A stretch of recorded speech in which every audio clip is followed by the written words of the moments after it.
nas. Do zdaj najbolj pestro, kar je bilo možno. In upam, da s svojimi zadnjimi stavki ne bom stvari še kaj zakompliciral. Navezal se bom največ na Ervina v bistvu.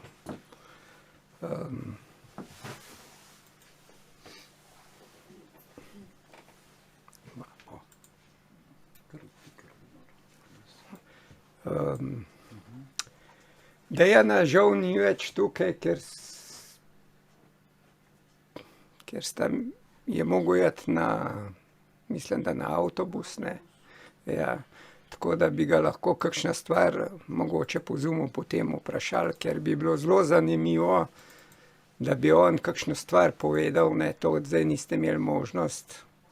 Upam, da bo to, da mu bo dopuščeno, da bo še kdaj prišel, ker je rekel, da je bilo danes precej burno, naslednjič ne bi bilo več. Zdaj, če bo prišel, bomo videli, če je to res, ne, in da nam dokaže te stvari, ki jih je govoril na svoj način.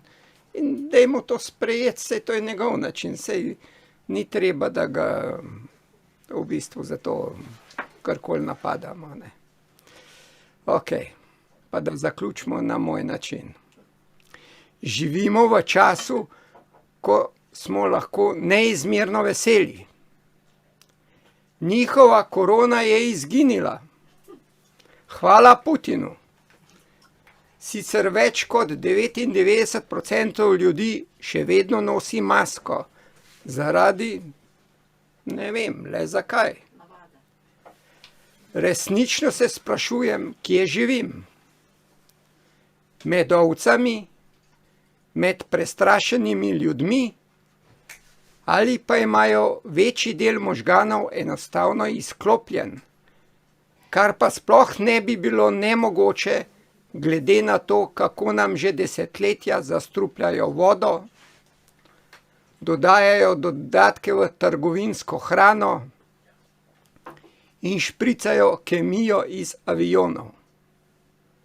Mimogrede, opazili smo neverjetne spremembe na nebu po začetku vojne v Ukrajini. Zelo zanimivo. Večina trenutno Putina sovraži. On je več kot Hitler. No, v prihodnosti pa mu bodo mogoče postavili spomenik za razbijanje okultnih sistemov.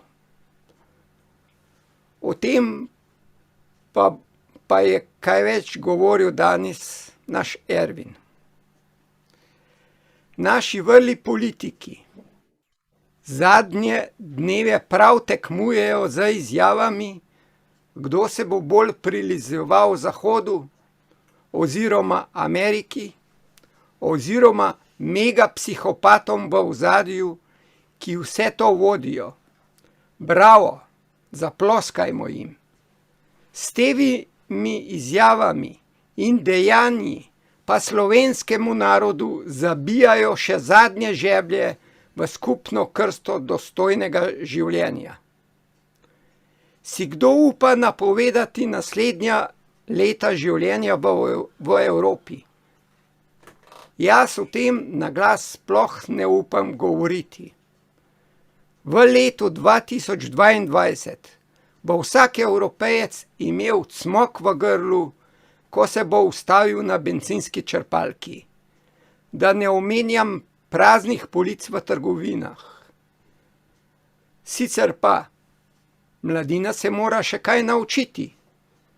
Starejši smo pa že utrjeni iz časov naše svetle Juge.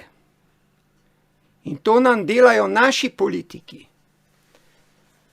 Takoj vsi na volitve in ponovno vse izvoliti. Ali kako? In živeli bi lahko popolnoma lahkotno naprej, če bi imeli primerne politike, ki razmišljajo za svoj narod. Primer. Če smo bili ledeno hladni ob vojnah v Siriji, Iraku, Libiji in tako dalje. Pozabil sem. Tam so bili napadalci večinoma Američani. oni pa vse to lahko, bi sedaj mi lahko ostali nevtralni in imeli odlično oskrbo in ceno nafte ter plina, da ne govorim o hrani. No, tu bi bilo malo težje. Seveda pa bi narod potem predobro živel, to pa za elite ni pogodu. Uničiti je potrebno čim več ljudi finančno, da bodo potem pohlevni in sprejeli vse, kar jim bo prinešeno na pladnju. Naj živi življenje in kmalu bodo ljudje sami zahtevali, da se situacijo reši preko Svetovne banke. Hvala lepa na sodelovanju. Se vidimo naslednjič, bo z nami Jerneja, kjer mislim, da ne bomo imeli kakšnih velikih pripomb in bo vse bolj umirjeno. Če ima kdo kakšno vprašanje, nekaj nas je še tukaj, pa